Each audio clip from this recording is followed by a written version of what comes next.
السلام علیکم ناظرین۔ ٹائم کافی ہو گیا تھا جب چاند اور عائشہ گھر گئے تو سسر نے گھر سر پہ اٹھا لیا۔ تم کو شرم نہیں آتی؟ کہاں گیا ہوا تھا؟ چاند آہستہ سے بولا، ابو عائشہ ٹھیک نہیں تھی، ڈاکٹر کے پاس گیا تھا، اس نے کھانا بھی نہیں کھایا تھا تو ہوٹل چلے گئے۔ باپ نے جب ہوٹل کا نام سنا تو آگ بگولا ہو گیا، یہ شیطان عورت کچھ کروا کر دم لے گی۔ گھر میں روٹی نہیں تھی کیا جو ہوٹل پہ چلے گئے؟ سسر کا اتنا سخت لہجہ دیکھ کر عائشہ بے ہوش ہو کر گر گئی۔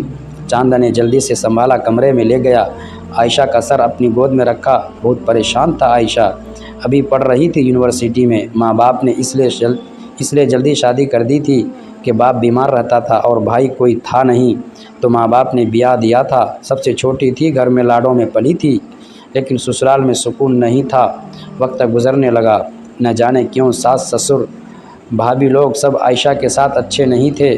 شادی کو 3 سال گزر گئے لیکن اولاد نہیں تھی۔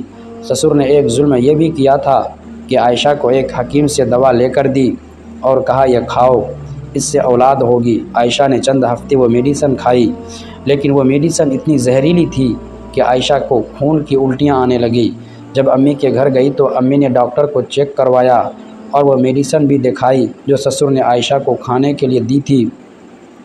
ڈاکٹر نے سر پکڑ لیا، یہ میڈیسن تو بانجھ بنانے کے لیے دی جاتی ہے۔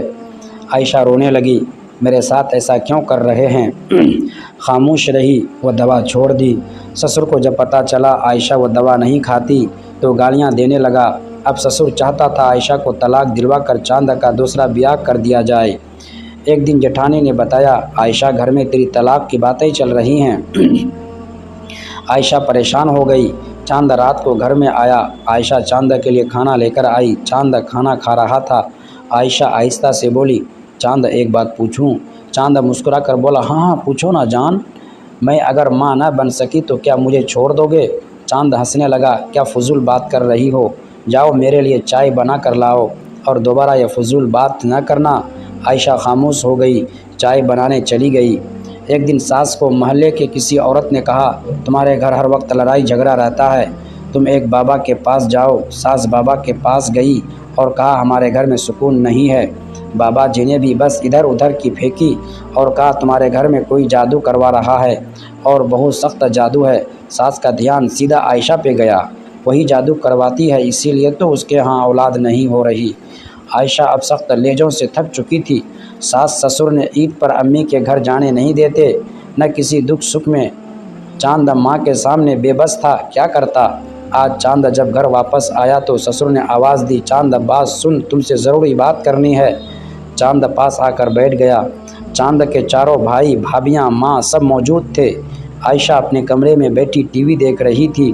سسر نے چاند سے کہا، میں نے تمہارے لیے تیری بھابھی کی چھوٹی بہن فائزہ کا رشتہ پکا کر دیا ہے۔ میرا یہ فیصلہ ہے، تم عائشہ کو طلاق دو اور فائزہ سے نکاح کرو۔ چاند حیران تھا، ابو یہ کیا کہہ رہے ہیں آپ؟ باپ نے فیصلہ سنایا، تمہارے پاس 2 ہی راستے ہیں، یا تو عائشہ کو طلاق دو اور ہمارے ساتھ رہو اور جائیداد میں حصہ لو، ورنہ اس گھر سے نکل جاؤ۔ چاند چلا کر بولا، ابو یہ غلط کر رہے ہیں آپ۔ عائشہ آواز سن کر باہر آئی، دیکھا سب اکٹھے بیٹھے تھے۔ چاند نے پوچھا، کیا میں جان سکتا ہوں عائشہ کو طلاق کیوں دوں؟ تو ساس گالی دے کر بولی، جادوگرنی ہے وہ، اس لیے تو اولاد نہیں ہو رہی اس کے ہاں، اور ویسے بھی وہ ہم میں نہیں گزارا کر سکتی، ہم اسے اپنے ساتھ نہیں رکھنا چاہتے۔ چاند عائشہ کی جانب دیکھنے لگا۔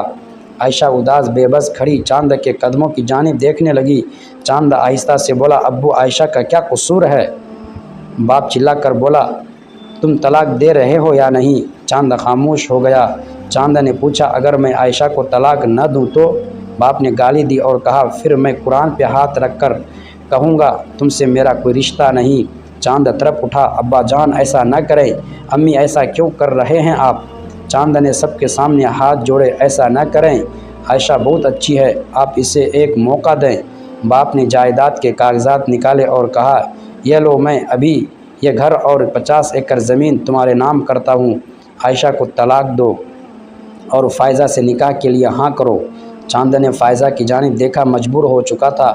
ایک طرف ماں باپ اور دوسری جانب عائشہ، بے پناہ پیار کرنے والی عائشہ زمین پہ بیٹھ گئی، خاموش تھی، جسم کانپ رہا تھا، قیامت کا منظر تھا۔ چاند نے عائشہ کی طرف دیکھ کر ہاتھ جوڑے۔ عائشہ کی آنکھوں سے آنسو جھلک گیا۔ چاند آگے بڑھا، باپ کے ہاتھ سے جائیداد کے کاغذات پکڑے اور ان کو پھاڑ دیا۔ پھر مسکرا کر عائشہ کا ہاتھ تھاما اور کہنے لگا، ابو جان، میں جانتا ہوں آپ نے عائشہ کو بانجھ بن کی دوائی دی تھی۔ امی، میں جانتا ہوں آپ کو عائشہ اس لیے اچھی نہیں لگتی کہ وہ پڑھی لکھی ہے اور وہ حق سچ کی بات کرتی ہے۔ آپ نے ایک کافر بابا کے پاس جا کر پوچھا، ہمارے گھر میں سکون نہیں، اور اس بابا نے کہا جادو ہے گھر میں، اور آپ نے عائشہ کو جادوگرنی بنا دیا، جبکہ عائشہ 5 وقت کی نماز ادا کرتی ہے۔ امی، باقی آپ کی 4 بہو آپ کے بھائی کی بیٹیاں ہیں، آپ کی اپنی ہیں، اسی لیے آپ کو ان کی برائی نظر نہیں آتی، جبکہ چھوٹی بھابھی نے آپ کو کتنی بار گالیاں بھی دی ہیں۔ نہ جانے کیوں آپ کو عائشہ سے ہی اتنی نفرت ہے۔ امی، گھر میں سکون آ جائے گا، آپ انصاف قائم رکھیں اور اللہ پر یقین رکھیں۔ آپ میرے ماں باپ ہیں، میں آپ کی گستاخی نہیں کر سکتا، لیکن بیوی کے بھی حقوق ہیں۔ میں صرف اسی لیے طلاق نہیں دے سکتا کہ عائشہ ماں نہیں بن سکتی۔ اللہ نے میرے نصیب میں اولاد لکھی ہوئی تو ضرور عطا کرے گا۔ بابا جان، آپ کی بھی بیٹی ہے نا، کیا ہو اگر میری بہن کو کل کو آپ کے پاس آ جائے اور کہے کہ مجھے طلاق دے دی میرے شوہر نے۔ اتنا کہہ کر چاند نے عائشہ کا ہاتھ ماتھے پہ بوسہ کیا اور گھر سے چلا گیا۔ عائشہ رو رہی تھی، آنکھوں میں آنسو تھے، دل زور زور سے دھڑک رہا تھا۔ چاند کی اس وفاداری پر دل کو سکون ملا تھا۔ عائشہ مضبوطی سے ہاتھ تھامے جا رہی تھی۔ چاند کا ساتھ اس کے لیے کل کائنات تھا۔ بہت کم لوگوں کو ایسا ہم سفر نصیب ہوتا ہے، بہت کم لوگوں کے نصیب اتنے اچھے ہوتے ہیں۔ بہت لکی ہوتے ہیں وہ لوگ جن کو اتنی محبت کرنے والا ہم سفر ملتا ہے۔ کبھی کبھی ہماری آنکھوں میں آنسو ہوتے ہیں، ہونٹوں پہ مسکراہٹ ہوتی ہے، ہم کسی اپنے کے سینے لگ کر رو رہے ہوتے ہیں، کوئی ہمارا کتنا خیال رکھتا ہے۔ عائشہ اپنے امی ابو کے گھر آ گئی اور پھر اللہ پاک نے کرم فرمایا، عائشہ کو اللہ پاک نے بیٹا عطا کیا۔ دوسری جانب دیکھیں کیا ہوا، دوسرے بھائیوں میں جھگڑا ہوا اور سب نے جائیداد بانٹ لی۔ جب ماں باپ کی باری آئی تو کوئی بھی پاس رکھنے کے لیے تیار نہیں تھا۔ پھر آخر عائشہ چاند کا ہاتھ تھامے ساس سسر کے پاس آئی اور اپنے ساتھ اپنے گھر لے گئی۔ عائشہ آہستہ سے بولی، امی، میں آپ کی بہو نہیں، میں آپ کی بیٹی ہوں۔ چاند پاس کھڑا اپنے فیصلے پہ مسکرا رہا تھا۔